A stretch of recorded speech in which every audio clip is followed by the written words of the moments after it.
I do, but I don't have my $5 cash tonight. Check to make sure you guys. Can I cash app you that you never sent me the link to? Yeah. Oh man, it ended. Hold on. I mean, I'm saying that. I don't. Hold on. You Your body needs alkaline water. Okay. Everyone's body needs it. Okay, I'll take 2. Okay. Let me get 2 I'll for 5. take 2. Hey, I'll just have put to. on 2 for me as well. 2 for who? For me, Celine. Okay. That sounds great. Vince, you need some birthday alkaline water. Looking for and that also, what, the phone died? Yep. The live stream just went off. Yeah.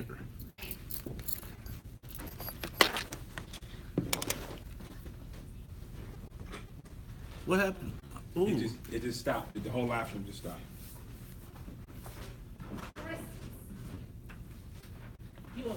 You want alkaline water for the show?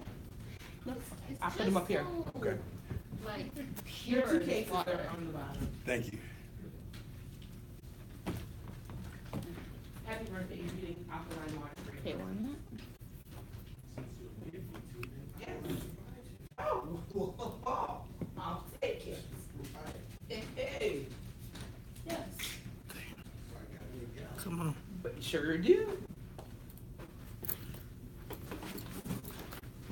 Oh, Sadiq, there's only 3 more left.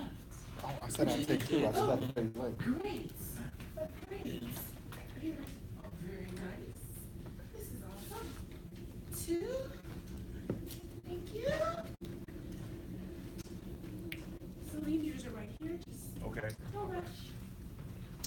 The water. Hydration. Yes. That's good right there. Yep. I'll send you the link to sign up for Cash App, and then I'll be expecting my $5 compensation. Thank you. And the Muhammad are arrangement and Yeah. whatever.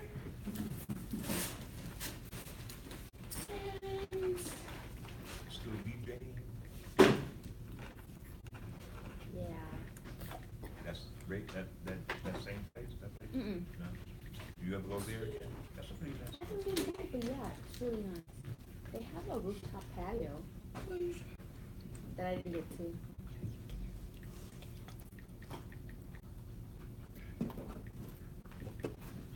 It was nice. A lot of listeners came out. Why not? Yeah. Some. Yeah. No. I'm DJing over here. I'm sure you have your movies. The song of your movies. Kanye. But it's like they get aggressive. Like, come on there.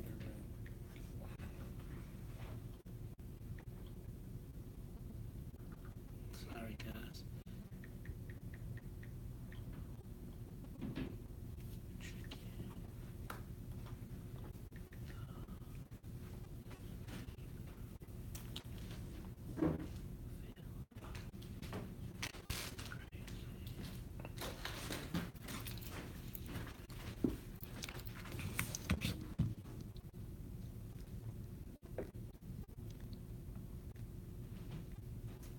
I hate when it does that.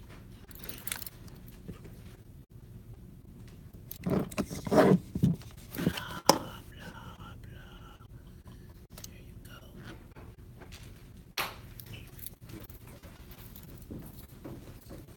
Does anybody use an Android? Nobody use no Androids around here. Yeah. I do. Um, All right. That's the best phone ever. You got that thing on the charger right right until now. you try to turn to the sideways. What? Have you know my Can you hear? Check our volume. conflict Can video you hear? has been Can you doing hear? quite Can you well. Testing. You got it. You Sonya, got it? can you hear? I know it probably takes a little delay. Right. Yep. All right. Keep all my stuff together. Where's my Apple Pencil? I got it. And It's a little somebody's low. got to turn I don't your, think I that's on. didn't tell you I was live. check that volume out. Okay, please. That better? Roller coaster. Is that better? Uh-oh. Am I missing a... Where was my Apple Pencil? No. Right behind it. Is it white? No, here it is.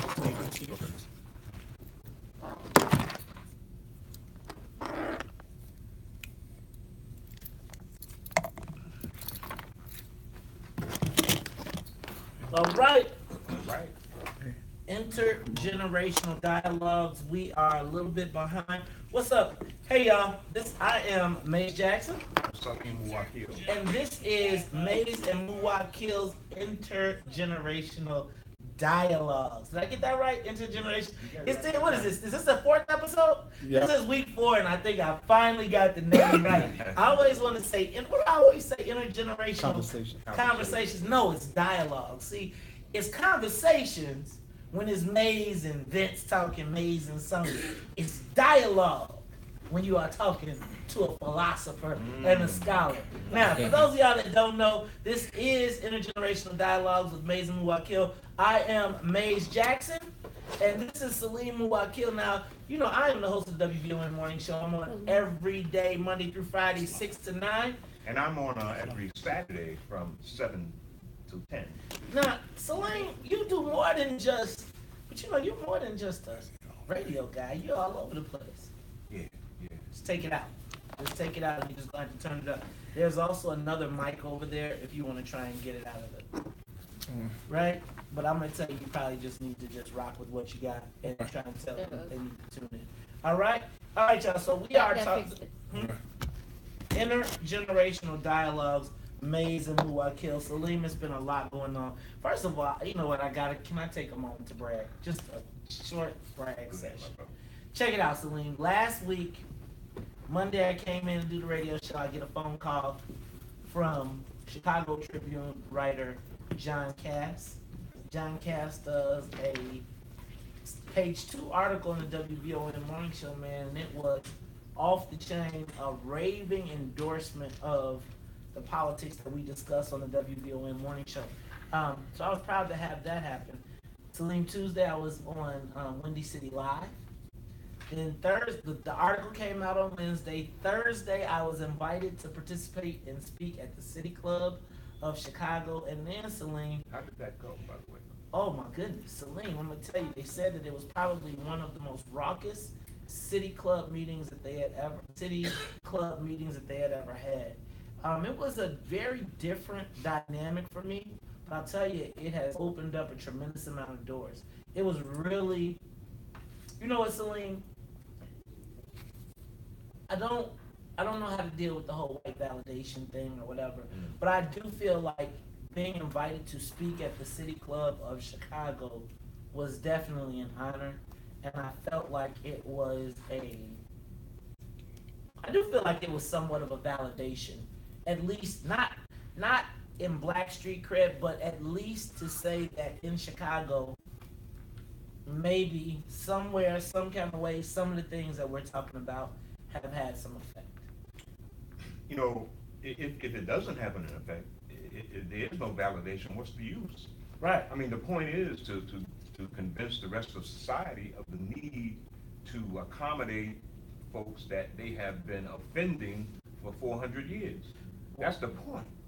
And if they get the point, then hey, that's you know what we're here for. Well, Salim, I'm gonna tell you, I think they were not prepared for the type of dialogue that I brought to it. You know, I got to ask. I don't know if my genres will ever be the same, because I sure asked what's in it for the Black people.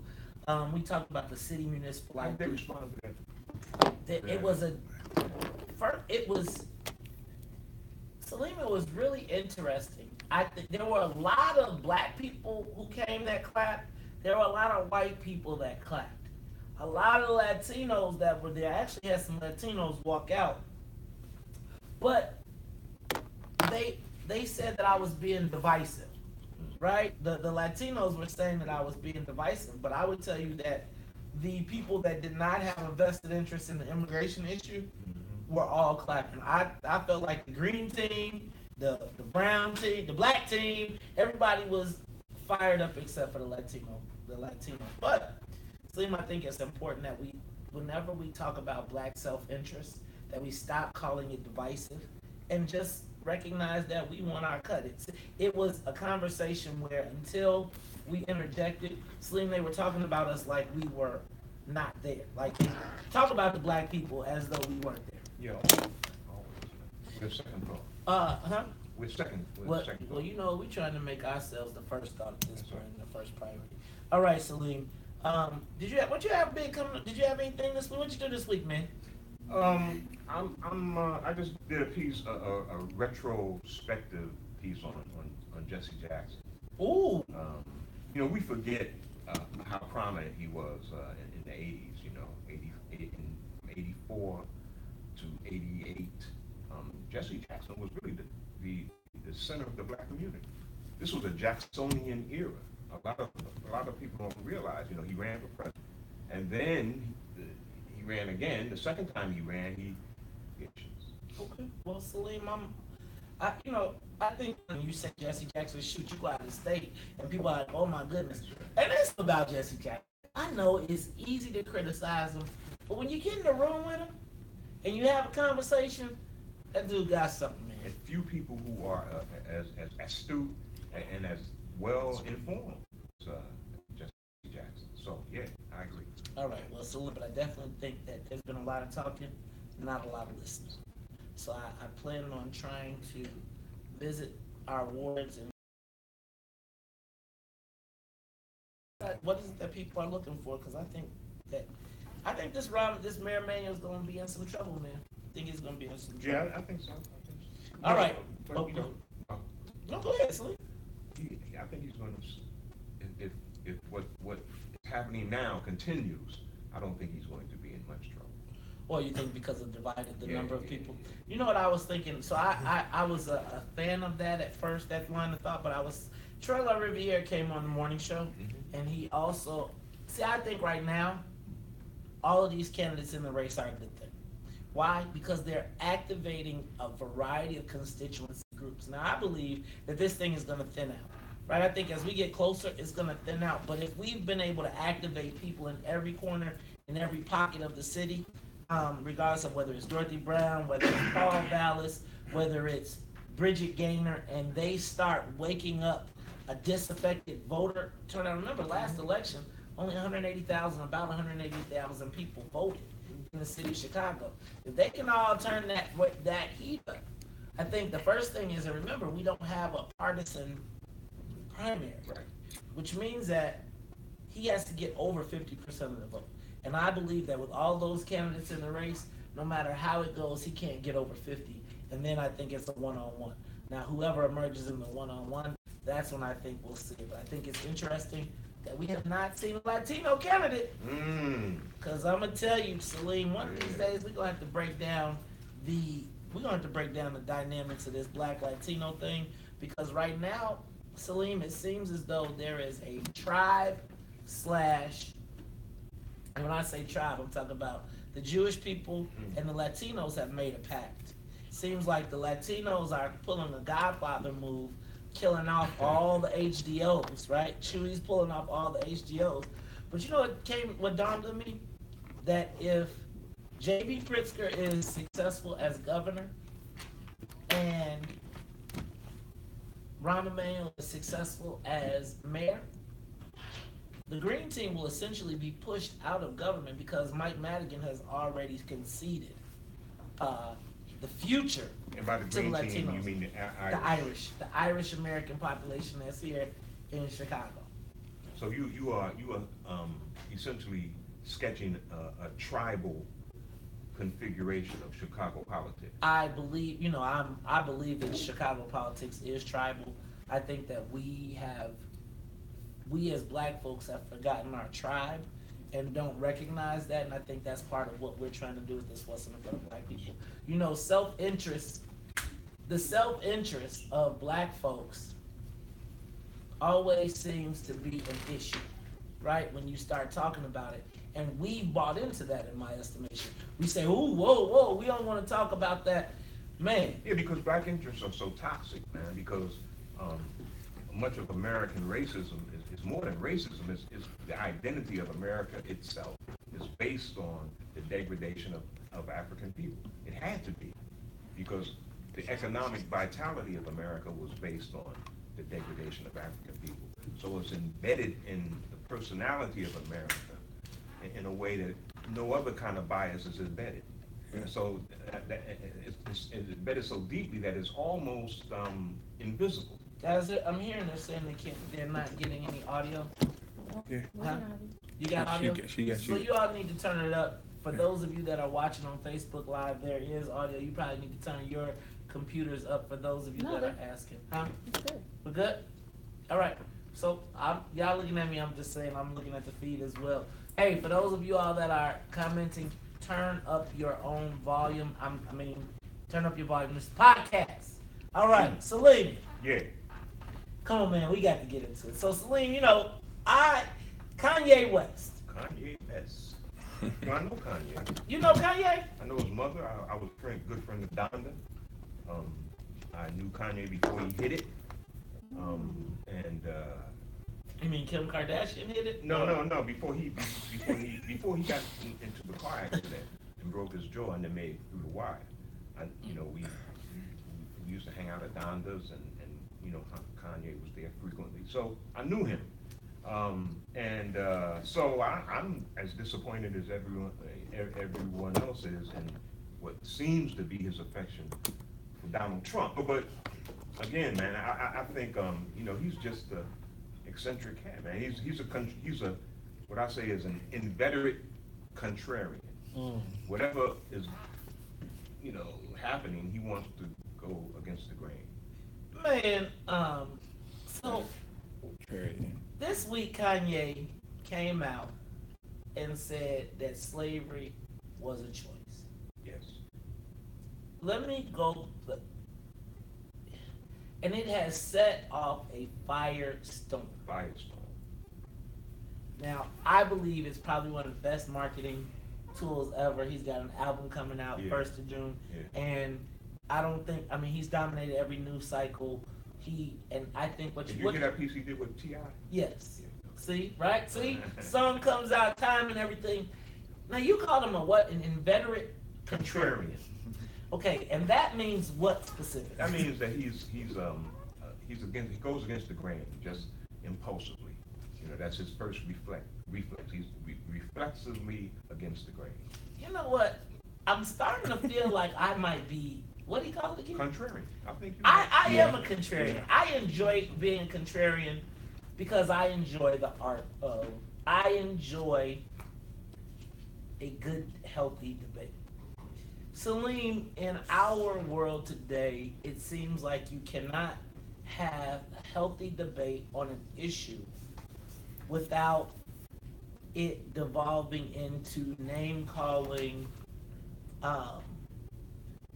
sellout, coon, all of that. Yeah. And I think it has changed the dynamic of America because we're no longer able to get in a room, civilly discuss a topic, recognize that there's two positions or multiple positions, and maybe we won't agree. But the ability to hear the other person's point of view, absent of, or at least an argument as to why they came to that conclusion. So you know what I thought today, Salim, would be fun for us to do, since I'm a contrarian and you're a philosopher. I thought it would be great to to pretend like we were in a debate. A pro-con. A pro-con Kanye. Yes, pro-con Kanye. I was a lobbyist in a previous life, and as a lobbyist, as a contract lobbyist, you're paid assassin. They give you talking points on each side. Whoever's paying you, you defend their point. Or a lobbyist or a lawyer. A lobbyist or a lawyer, right? And I was just thinking, how fun would it be? Because I tried to have the conversation a little bit earlier, but the problem with the conversation is people get so emotional, right, that they won't listen to the points. Right? And then we devolve into name calling and then it's just, you're just a damn fool. As compared to really proving a point, or at least trying to let you see what I'm saying. So Salim, how about today? Let's have a little debate. Okay. I like Kanye and I am a contrarian. So how about this? I'm going to defend Kanye's position as slavery being a choice. Okay. And I will look for you to enlighten me as to why I could be crazy. Okay, now, let me stipulate from the beginning that I actually think that Kanye was misinterpreted when he said that. I think Kanye was misinterpreted too. But I think we get caught in, I think that Donald Trump is such a catalyst for vitriol and anger that people give you no slack. They ain't even trying to hear what you're talking about. Yeah. Well, I think Kanye meant that slavery was a choice, just like living in toxic environments today is a choice. Look, man, you can't be taking my argument. Is that your argument? Look, man, I got a whole bunch. See, I think we gonna argue the same point. Let me argue. I can argue that opposite. I mean, I understand why people are angry at Kanye for saying it, because how dare he say that people who were subjected to the centuries of oppression and coercion and outright brutality, that was a choice that they made to remain enslaved. It was absolute coercion.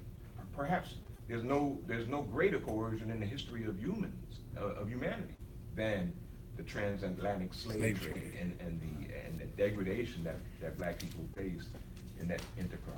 So for him to say that was a choice, that people, essentially he's implying that people volunteered or did not resist appropriately when faced with that kind of condition, that's an insult to the tremendous resistance that people did put up, and to the injury that they faced. Man, they were shipped across an ocean in the most abjectly horrible conditions you can imagine, and they survived. The fact that they survived at all was a testament to human resilience, and to say that people volunteered to be put into that position is really an insult. So I can see why people would be angry at Kanye if he meant what they thought he meant, but I don't think he meant it. So I'm gonna begin with Wakanda for 2 months. Y'all remember Wakanda? Remember everybody was all fired up after they saw Black Panther. And remember this quote at the end? Bury me in the ocean with my ancestors that jumped from the ships because they knew death was better than bondage. And all the black people stood up and said, Wakanda forever! It seems to me that he made a choice right there. Right? And similarly, it was the choice that the slaves who were part of the transatlantic slave trade had to make. Now, I think in this dialogue, I think the one thing that we are missing, I think that this is just like politics. The choices, we may not like the choices, but there are choices, right? So you may not like the choice of death, and I am not saying that I would have been the first person to run up the hill. And let me also be clear that if it were not for our ancestors who chose survival, I wouldn't be here. So I don't want to negate any of that. But I do believe that by suggesting that black people that were enslaved did not have a choice empowers white folks to think that if the rules changed again, we would passively go, right? So let me use Haiti. Okay. Haiti was part of the transatlantic slave trade. Those slaves stopped at Haiti before they got to the United States, in some cases. The Haitians were subject to French slavery, which some people say was even way more brutal than what was happening here. But at some point, those slaves said, regardless of the guns, regardless of the overwhelming odds against us, what's happening to us right now, we're not taking it no more. That was a choice. Why does that choice not translate to the United States slave trade? Well, two things right offhand. The history of enslavement in Haiti was different. There were many more enslaved Africans to their overseers, to their white overseers. And in this country, it wasn't quite that kind of ratio. In this country, they had very organized constabulatory forces, or what they call Break that down for me, constabulatory. You know, slave patrols is really what it became. They had a very organized force of white folks and black folks to keep slaves in line. So there was not quite that same kind of threat. And then the other thing was that, the imperative, the genetic imperative is to protect the gene pool. And so when you act against that, you can say that you are acting against the higher morality. The higher morality is to survive so your gene pool can be around for another generation. I mean, that's your genetic imperative. And so the folks who opted out of revolting against what was apparently an undefeatable enemy, Herodotus, they chose the more admirable path, you can say. You can argue. Okay, so let me then take the helicopter up. Okay. If it was not for the benevolence of great Abraham Lincoln and the need of the Union soldiers to use African slaves, I'm use Abraham Lincoln as the general thing, right? I know there's a whole bunch of different dynamics in that. Abraham Lincoln didn't want. The matter is, slavery ended because of the benevolence of white people.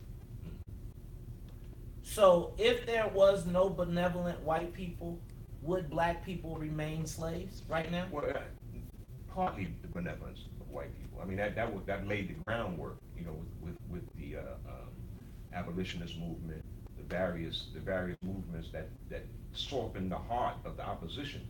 But it was actually black demands, man. The fact that black people fought in the Civil War, that the Union would not have won without black soldiers, and there was a subtle debt that that many white officials felt toward black people, and black people were emboldened by their activity in the Civil War to push harder for the abolition of slavery. And so it was a mixture of all of those. Okay, so it was a mixture, but how much advocating was happening in the South for slaves, right?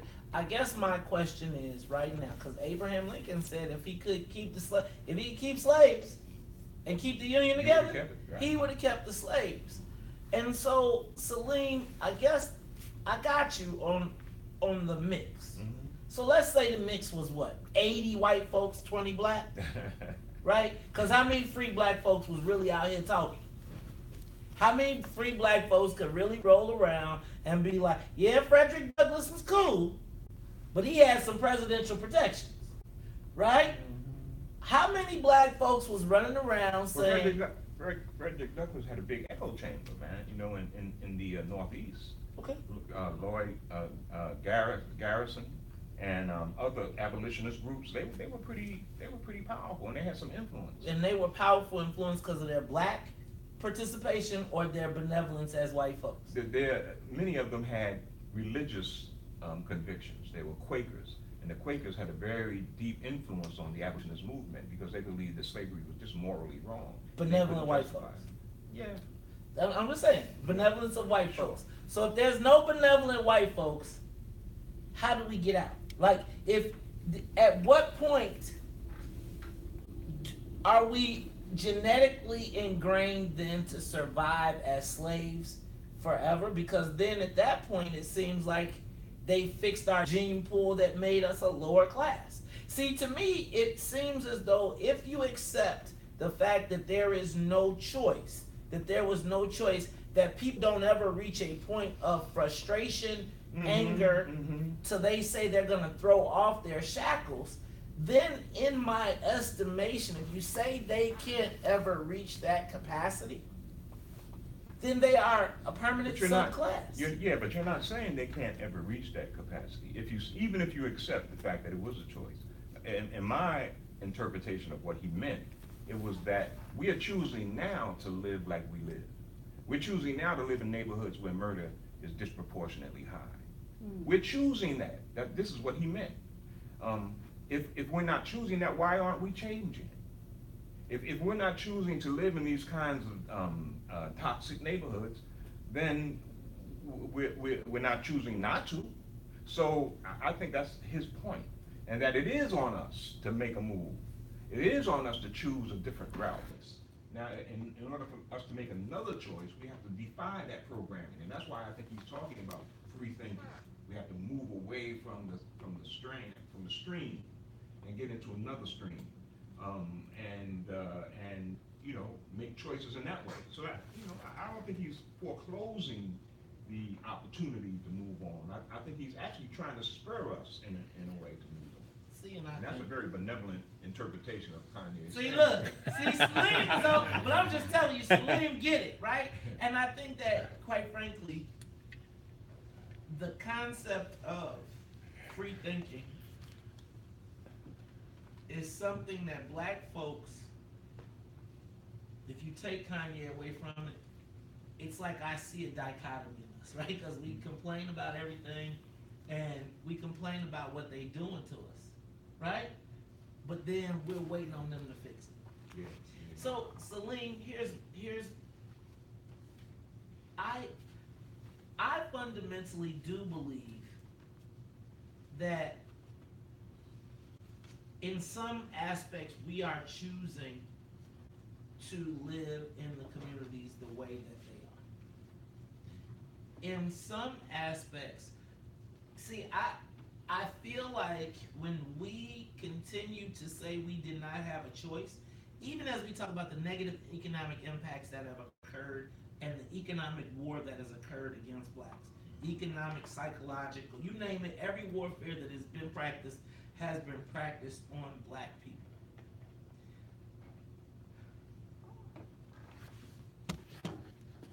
If we take away, see, I feel like that's what white folks count. Yeah, but at the same time, though, man, it gives succor to white supremacists who say, you're in slavery because you wanted to be. You're in slavery because that was your choice. And I mean, it reinforces their propaganda. And that's why a lot of people are angry at Kanye for giving them that angle, He's reinforcing that misconception. Although he means it in another way, he still is reinforcing their reconception. And I think Kanye's mind is working beyond his ability to verbalize that. I do. I think, first of all, I think we put a lot of weight on Kanye in general, because I don't think he's a philosopher. When the bro said he got addicted, when he said he got addicted to opioids from liposuction, I was like, there's a whole nother conversation here, right? That's like, yay! What's up, dog? Dog. Okay, straight up, Chicago, stand up.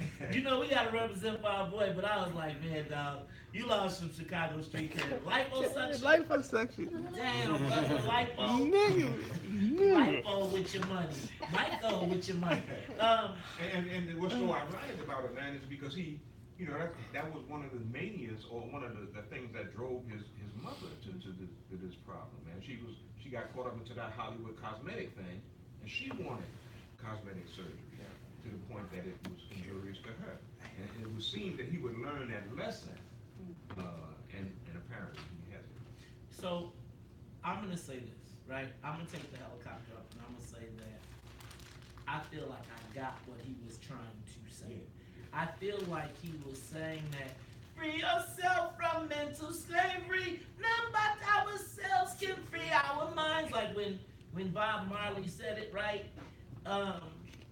And I think that maybe he didn't put it in the right words, but like when he quoted the Harriet Tubman, I could have I freed 1,000 slaves, but That had wasn't her I could have. quote either. That wasn't a quote. No. See, whose quote was it? Everybody says it was her quote, but no one one can can find attribute it. it. No, they can't find it anywhere. Well, it's a in damn there. good quote. It's a good quote, man. But you know, it's apocryphal, as they say. See, that's why he's a philosopher. So, see, Celine, I look at. See, I feel like I was on Joe Walsh's show the other day, and I said, y'all better be thankful that black folks thought they didn't have a choice, cause it'd be a lot more dead white folks. See, here's my question, right? I mean, so I think that when I look at this, and I want to be clear, because I think about how many times me and my guys have seen a movie or something, and it was slaves. We was like, man, I wouldn't ever be no slave. Shoot, you know what I do? I get myself a machine gun, and I go kill everybody. Yeah. But Salim, it seems to me that as I listen to this debate, People gonna look back on us now and say similar things, you know. I mean, you know, look at the jails. It's apartheid. Really, our jail system is overtly apartheid. Yeah. And we're gonna look back and say, man, how did we let that happen? How did that happen? There's all kind of stuff that we're gonna look back with wonder at. see, Celine, you know what I think of? And here's what rang out to me when Kanye said that seemed like a choice. Who was his name? Patrick Henry? Who was the guy who said, give me liberty or give me death? Right? And he was just talking about paying taxes. He wasn't talking about like whips, chains, raping your kids, none of that. And it goes to a mentality in my mind of white folks in the United States of America and black folks. Yeah. Right? Black folks is like, my idea is to survive. Right? We just want to make it. The white boy like, I want it all or nothing. Yeah.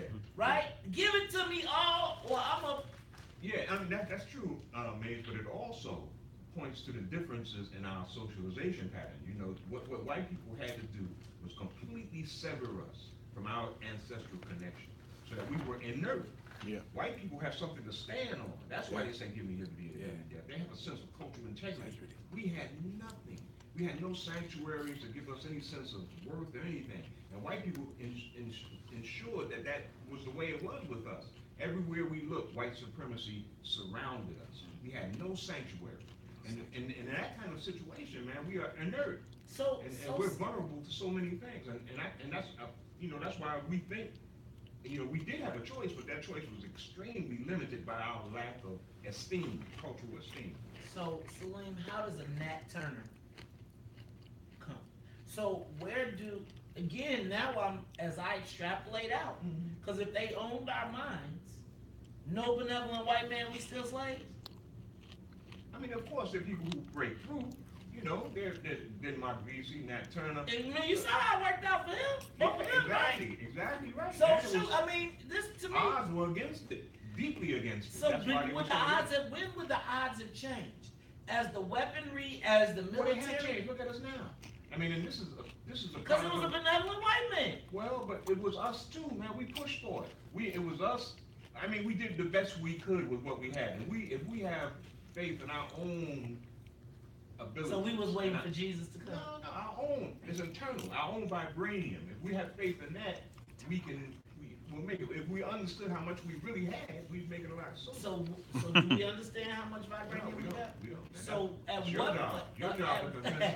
So at what point would the slaves have recognized how much vibranium they had to stop letting this fool whoop him and rape him? That's why we was robbed of our names, our culture, and everything else. So slavery, from doing that. So then fundamentally, that's why the Honorable Elijah Muhammad came. That was his point. That was the point of the Honorable Marcus Garvey. That was the point of Noble Drew Ali. All of these brothers came along to try to give us something to stand give us on. a choice. To stand on so that we can make a choice. If we are inert, without any kind of foundation, we can't even make a choice. But they tried to give us something to stand on, so that we knew that Were they successful? Somewhere. I mean, that's why we see remnants of their attempts all over the place, Salim, I don't know if you convinced me. I don't know if you convinced me, man. Now, because I guess I'm not sure what is the catalyst to freedom if there is no choice. Now, I don't know when it comes. I don't know, is it after 1,000 years of bondage and you say this ain't right? Is it after, right? For white folks, it's like 50 years and they be like, oh wait, we taking the Balkans back. What's in it for the black people? That seems so logical. Logical. Think about it. Say, man, why is it taking us so long to formulate a slogan that capsulized our needs? It was there all the time, but it took Mays to come along to capsulize that feeling. So we needed a savior? Not so much of a savior, it's that every now and then things happen and reach a crescendo. That's the way society moves. They call it dialectics in some quarters. What quarters is that, man? Dialectics? Good Lord, I just learned dialect. Now we got dialectics. Is that like dialectics? Is this some L line over that? No, man. It's that piece of something happens, and then when it happens, it implies the opposite, and eventually the opposite, and the thesis come to the antithesis, and the thesis come together and create. Is that metaphysical? This interplanetary and It's intergalactic. materialist, very materialist is what Marxism is all about. See, philosopher. So you're a philosopher? Yes. Yeah. Philosopher, yes. So hey y'all. So Salim, Yes, sir. help a brother out. What you think they had to do? Did it have to be like another war with somebody else that said we need some more soldiers? I mean, I'm still not sure how, listening to this conversation, how if there were not benevolent white people combined with a 20% mix of slaves that marry white women, right? Because then Frederick Douglass went and got him a white woman. He got free and didn't even go back to the system. Well, he came from half white stock, as they say. See, that's special. He was a hybrid vigor. He's a product of hybrid vigor. Hybrid bigger. Yes, He, sir. hybrid bigger. I bet they was a hybrid something else, and it wasn't a bigger. Right? Salim, Yeah, and it's gonna require. This is why I say we can't isolate our interests into one tribe. We have to understand there's a need to appeal to other folks. We have to have convergent interests in order for us to win the quest for justice in this society, racial justice. Salim, can we use what happened with this Kanye thing to our advantage? Yeah, sure. How can we? By understanding that, let's not kill this. I mean, I've heard, stories about Crips and Bloods putting out a contract on Brother Kanye. They want to kill this brother for expressing. Hey. Chicago stood up though, right? Shout out to Slide Polaroid. Shout out to the Goon Squad. Shout out to Chicago all over the world. Cause look, the brothers was like, hold on. Y'all finna do what? Y'all ain't finna do jack. Check this out. Hey. Them boys know from all over the country. Chicago don't play. Don't mess with Kanye. Okay, go ahead. So Kanye got a blessing of protection over his life. Yeah, he But how else can we use it, man? How can we use this? Again, I think it is. I think we do need to. It triggered some high-bound concepts. You heard Chance come out and say we don't have to be Democrats. That black people don't have to be Democrats, which is absolutely true. And not for Chance, he found out real quick. I think Kim Bennett got a call from Barack and Michelle like, hey, yo. Did this little nigga know he was living in our crib? Do you know how you got here? You bet. Look, I'm sorry. He did express the fact that millennials are ready to make a move one way or the other. They're ready to call the Democrats to account. And that's necessary. That's what you're about as well. I mean, the time for inaccountability is over. You have to prove, show and prove. I'm gonna say this, y'all. I think the thing. Well, can I go back? Because Salim, the first thing is I enjoyed the conversation because we disagreed, but we took opposing viewpoints. I think we both were able to articulate our points. Hopefully, I made a couple good points that you can consider. I know you said a lot of words. I was writing stuff down. Like, Jesus, man, no. See, But Salim, I think that it's important that black folks, we don't divide each other up over, like, we don't allow white folks to capitalize on this and divide us even further. And it bothers me the most that when I think we can check our brother, we can disagree with our brother. I think when we got fools like Daz Dillinger and people feeling like it's their job to run to the front, to be like, I can whoop him, I can whoop him. Hey boss, let me. Where the white folks at? Ain't no white folks. It's like they always go find them a Negro. Somebody volunteering. All these black folks talking to go whoop on one Negro, but ain't nobody. But y'all, we be the first ones crying about Taylor Swift. It's Negroes talking about, remember what he did to Taylor Swift? You know, there's an interview with T.I. on Breakfast Club, which is pretty informative about their encounter. Both Charlamagne and T.I. encountered Kanye, and got into him about this stuff, and they give a pretty good account of his response and how they tried to react to him. So that's informative. If you get a chance, check that out. You know what? I'm gonna check that out. I heard the Charlamagne interview was off the chain. It was one of the biggest interviews. You know what, Salim? It was actually, I saw hundreds. It was over a couple 100,000, might be 500,000 at this point. The biggest trending interview on YouTube. Think about that, and think about the biggest trending. 6 million now. It's 6 million views. Think about the gravity of that. Think about the gravity of what Kanye was able to do to the news cycle, to black folks. He's got debate. One of the things I do like about this whole thing, though, is gotta be a lot of nervous white folks. Got to be a lot of nervous You white think folks. about the influence that somebody like Kanye had. The influence, think about the Democratic Party sitting around saying, oh, damn. Think about the gravity of Kanye wearing a Make America Great Again hat and the black folks who quietly cheer on Trump's policies but can't verbalize them. Kanye took the bullets for all of those people. I'm gonna tell you though. And I don't think he really intended to. It was unintended political affinity with Trump. It was temperamental. Did you remember him saying he was gonna run for president? Yeah, it is. See, man, They say he's serious about it. Hey, man, shoot. Donald Trump is the president. Hey, and Salim, I just think the other part that's funny to me, and we was talking about this, I had a caller call in this week. I think his name was Brother Patai. He talked about that was a Donald Trump supporter. Man, I was trying to be like Donald Trump. A whole lot of rappers were trying to be like Trump. Can I tell you what? I was just looking at my Facebook. Yes, you were like Trump, right? Right. Well, you know what? Think about this. How crazy is this? Remember Black Republicans with Nas Felt like and a black Jay-Z? Republican money Like, got think coming about in. the fact that it's almost like to be a Republican at one point was aspirational because it meant you had enough money to get it in, right? So that's why you see all the NBA players. Sometimes they say he's going to teach his kids to be a Republican so folks will know he like white people. Hey, Yeah, he did. Salim, you know what? First of all, let me back this up. Let me say that what I hope the lesson that our audience learned today was that we can have discourse. We can agree, we can disagree, we can argue a point, be engaged, be passionate about our points. And you know what? Did you call me a name? I don't think so. And I don't think I called you a name.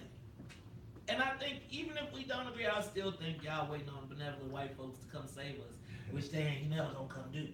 But I think, Salim, it's important that people understand that we gotta be able to talk regardless of a political position.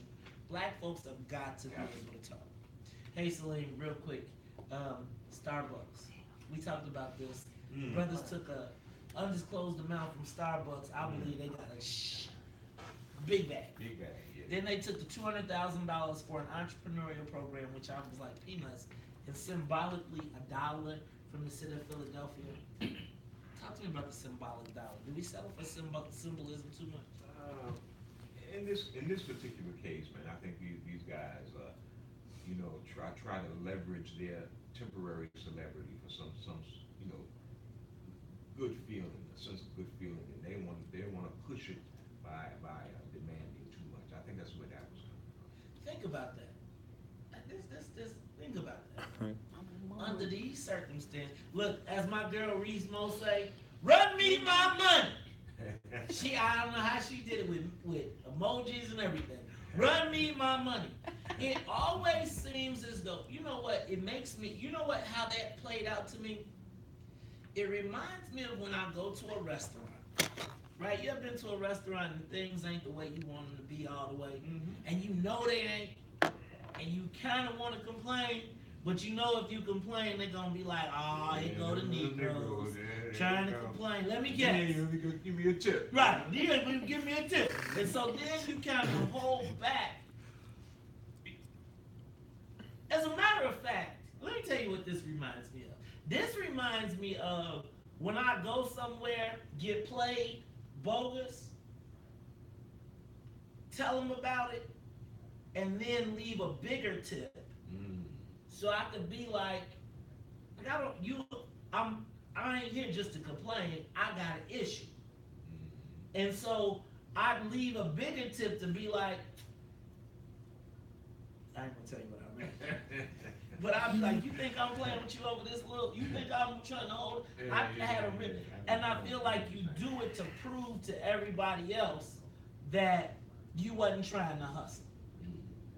Thoughts? Yeah, no, I mean, you know, we got all kind of complexes, man, from our weird situation in this country, in the way we act in terms of our gender relationships, and the way we act in our control, our sense of control, personal control, because of the weird arrangement that we found ourselves in the midst of white supremacy. We had to use all kind of compensatory methods to enhance our esteem. And sometimes, you know, we use methods that were so obvious, like, for example, upper body strength. That's why you find, you know, domestic violence so prominent in so many communities, man, is because we felt that was our only way to prove our worth, our esteem, is through our upper body strength, and that has a negative consequences, and those kinds of distortions in our behavior is a part of the way we were socialized. Man, Salim, I just think it's crazy that I can't, that we got so many complexes that even when we get mistreated, we gotta feel like we gotta make the other guy comfortable about mistreating. Like, I feel like, man, you mean to tell me I spent $200-something on this meal and I got shortchanged and I still feel obligated to pay the white guy just because I don't want to think I'm like the other guys. And I just feel like we needed to, like, it's always black folks kumbaya. There's always black folks saying, take the high road. You know what, Celine, people always... But a lot of that is because we don't feel that we're worth anything. You know, we don't feel worthy of the kind of esteem that we give other people. And if we... we don't feel that worth, man. Our culture doesn't provide that for us a lot of times. Some parts of our culture do. And when we get the chance, we'll, you know, our people will do that, but most of the time, no, man, because so many of us are on the edge of survival. So many of us don't have a chance to develop the kind of security to allow us to develop that esteem. We're too busy trying to get over, trying to get food. Is that the story of all of us? No, it's not the story of all of us. You know what, Salim, I feel like the narrative of black people is that of the downtrodden, and we revel in it. I feel like we have taken we believe that there's honor in suffering. Yeah, but you know what though? I understand exactly what you're saying is, but if you, like for example, you read William Julius Wilson, and he wrote this many tracks that he's written, but one that really stands out, Truly Disadvantaged, when he talks about the fact that if we don't deal with this chronic underclass that we have. We can transcend it, but as statistics are repeatedly showing us, it is very difficult for black people to move. Social mobility is very difficult for African Americans. We tend to go downward in our social mobility rather than upward.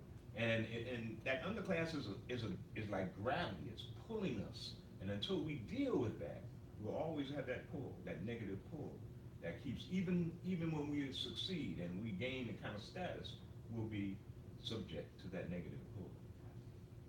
Dang. So let me ask you a question. Is that the proverbial black people and Nigga? Negroes, we're gonna call them? Oh, I'm sorry. Yeah, I didn't even know that was in your vocabulary. Is that the Where do you proverbial? think I'm from, brother? Harlem, We USA. say Bronx. Harlem. Harlem, brother. Harlem, uptown. First Street, man. You know, between 7th and 8th. You one of them dang dashes, right? One of them flashy. Yeah, You not that. Dan was from 140th Street. You not that. Celine, you low key for a Harlem guy. But you know what? You like a Harlem Renaissance guy, right? You like Renaissance. Is that a word? Renaissance. I like that. You know, I'm like to put that in Renaissance, and I'm gonna write that down, put that in the lexicon. Hey, y'all, this has been. Dang, I was about to say anything. This has been Intergenerational Dialogue. Maze Jackson, Salim Muwakkil. Salim, I'm gonna say what's up to some of the people out here. Okay. Real quick, who have been joining us. First of all, I want to thank you all for tuning in with us. Let's say what's up to Ron Lewis, Michelle Flagg. Hey, Nicole Rogers, Veronica Taylor. What up, V-Ron? Sly Townsend, Tony Spumoni, Alvin Norton, Diane Scott, Hilda Spencer Russell, Michelle Newman, Amin Muhammad, that's M-E-A-N Muhammad. What up, June Hill Virgo? What up?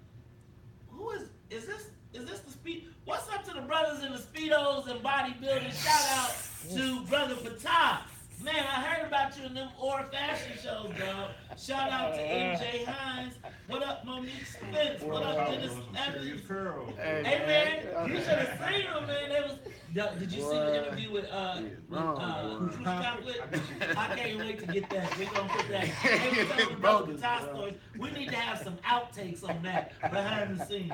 Shout out to Anthony Robinson, Antonio, Alvin E. Norton, Michelle Newsom. What up, Kahinde? That's the Moose Man. Ron Lewis. What up, Jacques Carr? Jacques, is that Jacques Carr? Jacques, man, you be cracking me up, man. Some of them posts you be doing during the day. Jacques, is your nickname Squirrel for real? Ooh, wait.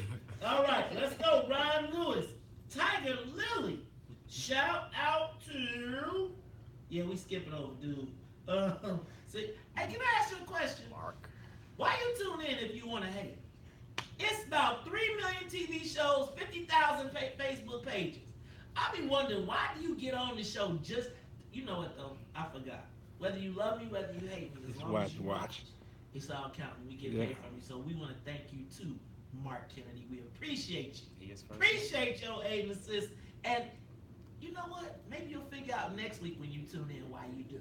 All right. Shout out Everett Myrick. Shout out to Bolingbrook, Sonia Escobar. What up, Francis Lake? Did I miss anybody? What? Audrey Tanksley. Audrey, we missed you. Where you been at? We better see you on Saturday. Hey, y'all, don't forget, the What's Enough for the Black People meeting is this Saturday, 2907 South Wabash, Unit 201, right here. We're going to be here at 9:30. I had you out of here by 11 o'clock. But we are building, planning. Remember, we're moving back to education as compared to political, because we need to bring some people back on up. So get ready. Henry Hartsfeld, Hotep, Tamiko Ho. What up, Ready Rock? I'm trying to see that I'm missing by.